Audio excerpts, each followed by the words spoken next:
What happens when a beloved late-night host meets a prince who thinks the rules don't apply to him?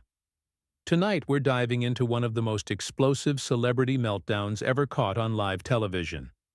Before we get started, make sure to hit that subscribe button and let me know in the comments what you think about celebrities who can't handle tough questions.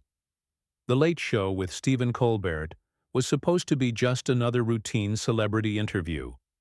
Prince Harry had been making the rounds promoting his latest charitable venture, and Colbert's team had arranged what they thought would be a friendly softball conversation.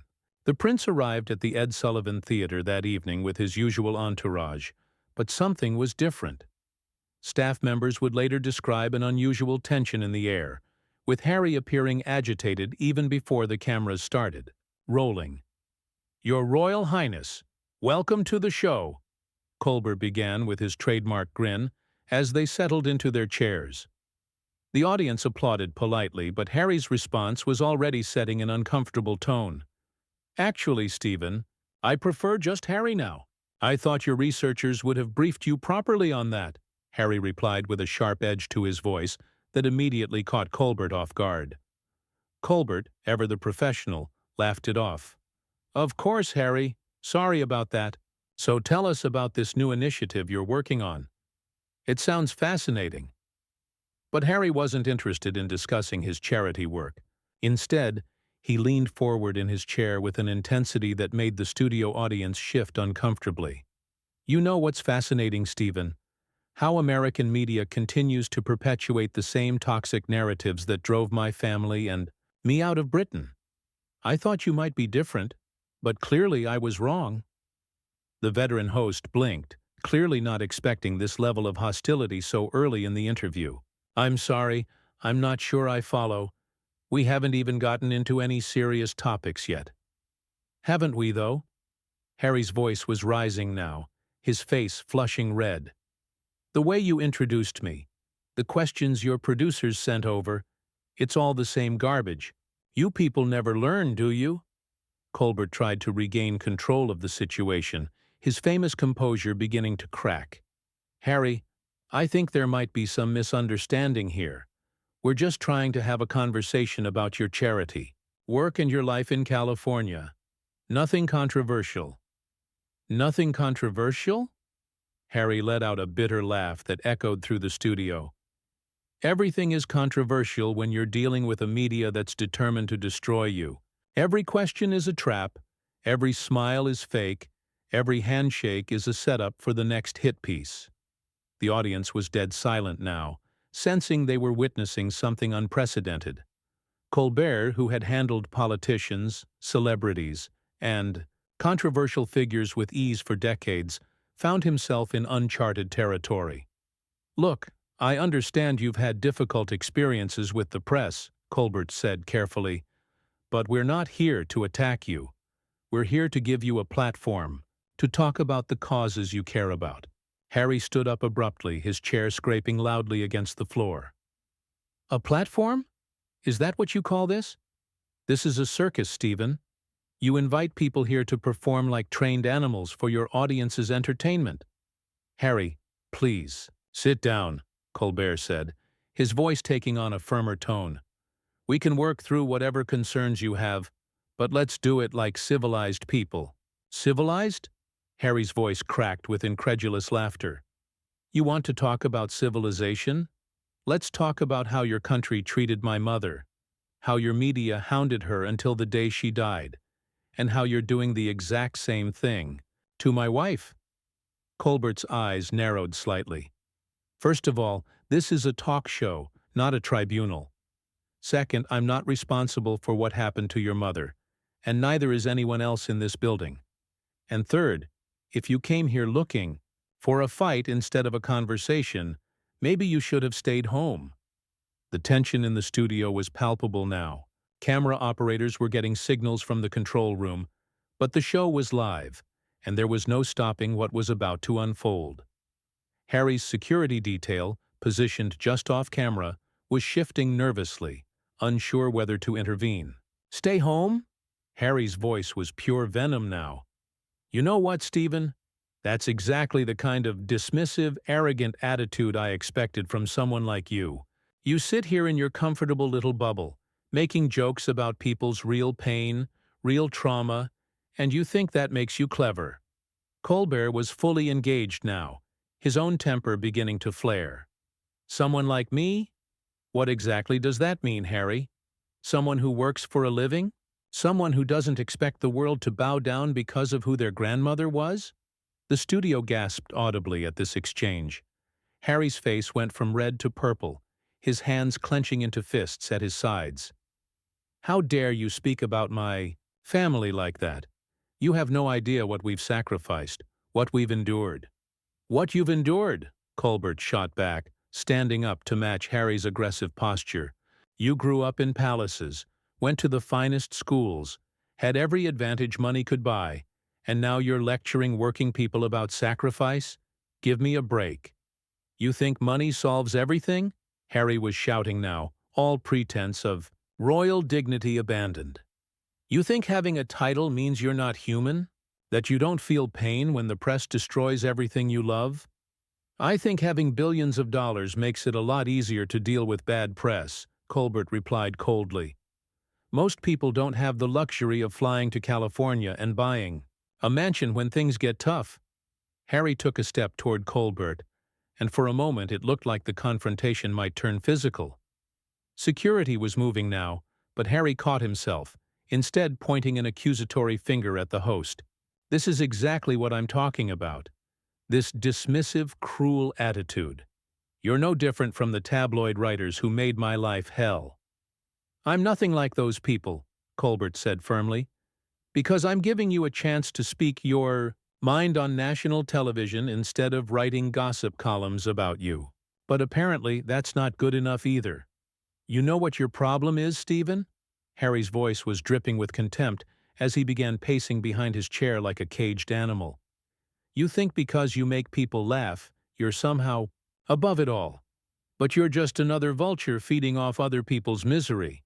Colbert's jaw tightened, his famous smile completely gone now. My problem? Let me tell you what my problem is, Harry. My problem is that I invited you here as a guest, with respect, and you've spent the last 10 minutes insulting me, my show, my country, and my audience. Your audience? Harry whirled around to face the crowd, his eyes wild with rage. You mean these people who sit here and clap on command? Who laugh when you tell them to? They're as much a part of this sick system as you are. A few scattered boos started to emerge from the audience, but Colbert quickly raised his hand to quiet them. Don't you dare attack my audience. These are good people who came here to be entertained, not to be lectured by someone who's never worked a real day in his life. Harry's face contorted with fury. Never worked? Never worked? Do you have any idea what it's like to serve your country in Afghanistan? To put your life on the line while people like you sit safely at home making jokes?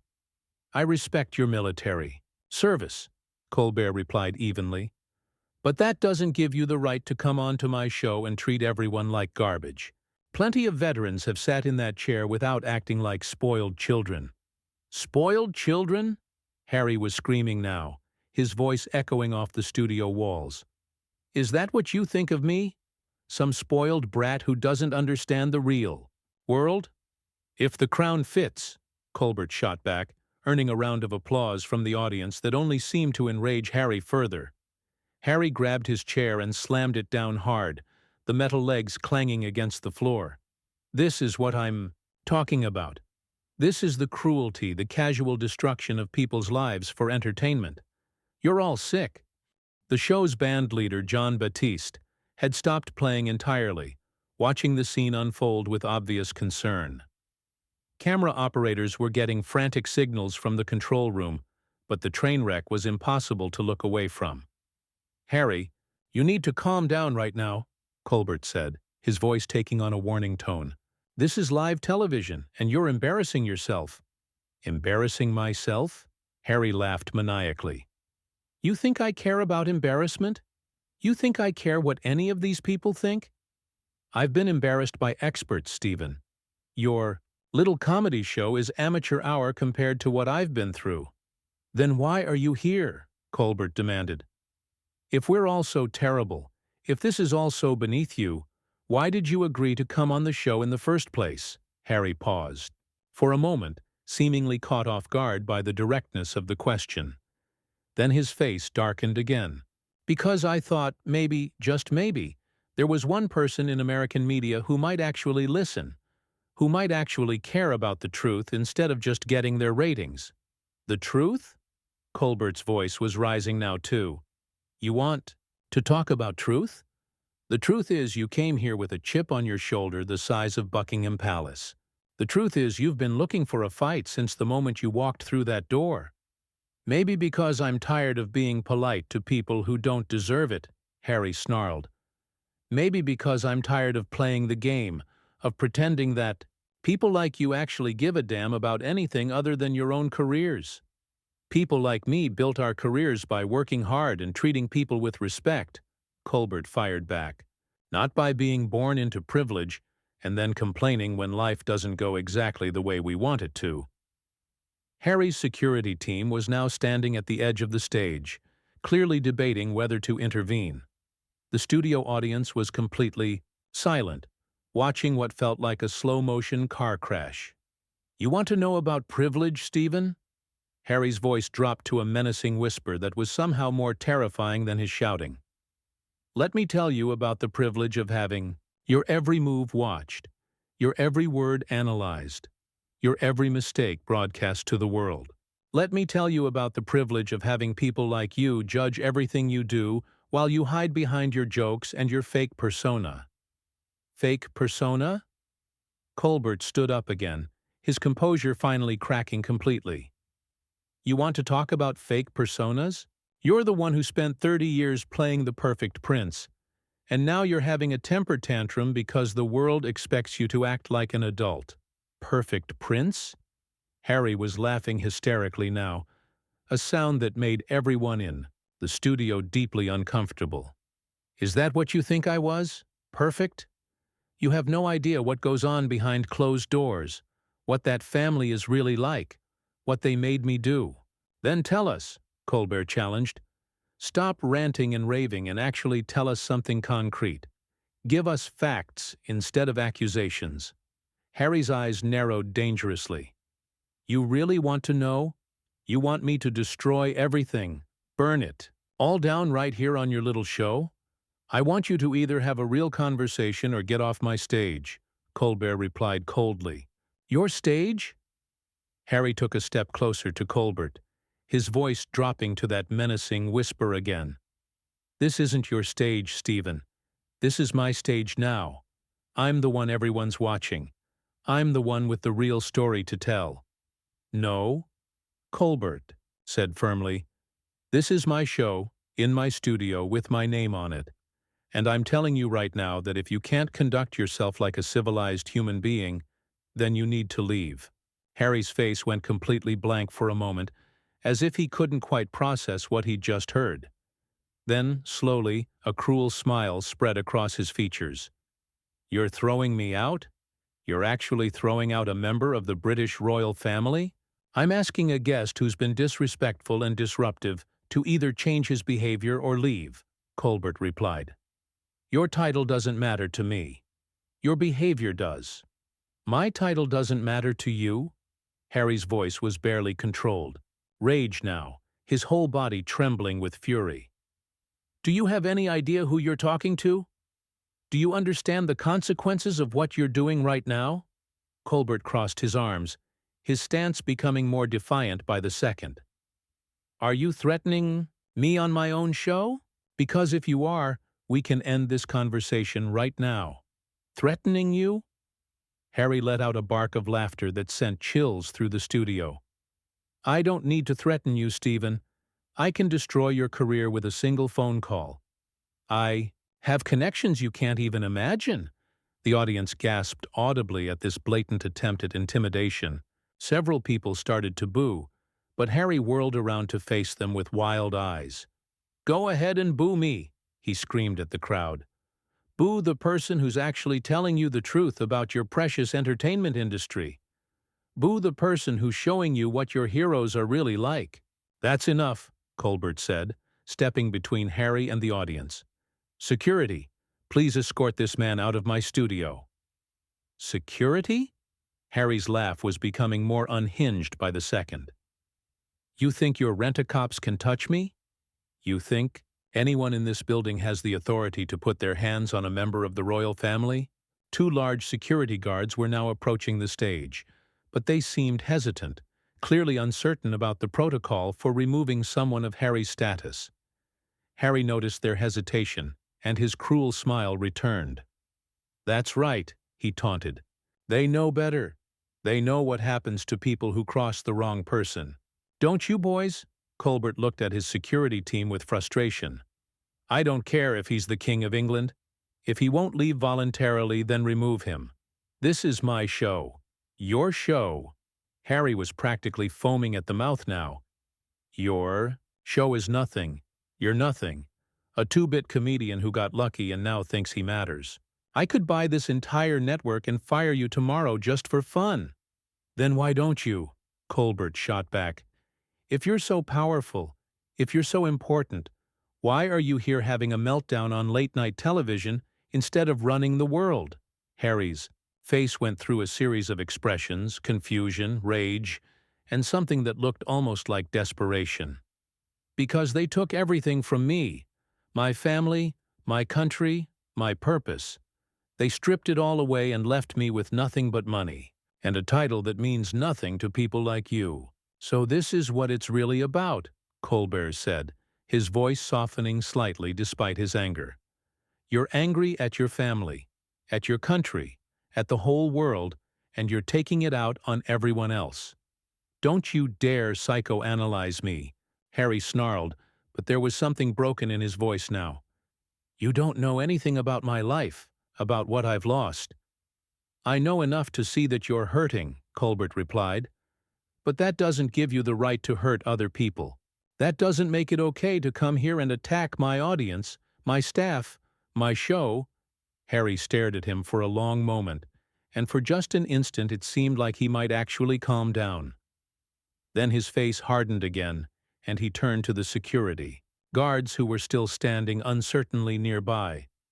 If any of you lay a finger on me, he said in a voice that was pure ice, I will make sure you never work in this city again. I will destroy your lives, your families, everything you care about. Do you understand me? The guards looked at each other nervously, then back at Colbert, who was now furious beyond measure. That is absolutely unacceptable. You do not threaten my people. Security, remove him now. I don't care what you have to do. The head of security, a grizzled man who had clearly dealt with difficult situations before, stepped forward. Sir, I'm going to have to ask you to leave the building immediately. We can do this the easy way or the hard way, but you are leaving. Harry looked around, the studio wildly as if searching for an escape route or an ally. Finding neither, he pointed an accusatory finger at Colbert one more time. This isn't over, Stephen. You have no idea what you've just done. No idea who you've just made an enemy of. Is that another threat? Colbert asked coldly. It's a promise, Harry replied, then suddenly grabbed the coffee mug from Colbert's desk and hurled it toward the host. Colbert dodged the mug, which shattered against the backdrop behind him, and that was the final straw. The security team moved in immediately, surrounding Harry before he could cause any more damage. Get your hands off me! Harry screamed as they began to escort him off the stage. This is assault. This is an international incident. You can't do this to me. We just did, the head of security replied calmly as they continued to move Harry toward the exit. As Harry was being dragged away, he continued screaming over his shoulder at Colbert and the audience. You'll all regret this. Every single one of you. I'll make sure the whole world knows what kind of people you really are. The studio doors slammed shut behind him, cutting off his voice mid-rant. The studio was dead silent for a full 30 seconds before Colbert, looking shaken but determined, walked back to his desk. Well, folks, he said, his voice still trembling, slightly with adrenaline, That was certainly not what we had planned for tonight's show. I want to apologize to everyone in our studio audience and everyone watching at home. That kind of behavior is completely unacceptable, regardless of who you are or where you come from. The audience erupted in sustained applause, clearly supporting their host after what they had just witnessed. Colbert waited for the clapping to die down before continuing. I've been doing this show for a long time, and I've interviewed thousands of guests. I've had disagreements, I've had tense moments, but I have never had someone come onto this stage and threaten my staff, my audience, and everything we work for. That crosses every line of decency and professionalism. He paused, collecting himself, then looked directly into the camera. To anyone watching who might be going through their own struggles, their own pain, I want you to know that what you just saw is not how you handle it. You don't take your hurt and use it as a weapon against innocent people. You get help, you work through it, you become better, not bitter. The show ended shortly after, with Colbert skipping his usual closing routine in favor of a simple goodnight. As the credits rolled, viewers were left with the image of broken coffee mug pieces being swept up by the cleaning crew, a perfect metaphor for what had just transpired. So there you have it. One of the most shocking celebrity meltdowns ever caught on live television. What do you think drove Harry to this breaking point? Was it years of resentment finally boiling over, or something deeper? Let me know your thoughts in the comments below. And don't forget to subscribe for more incredible stories like this one.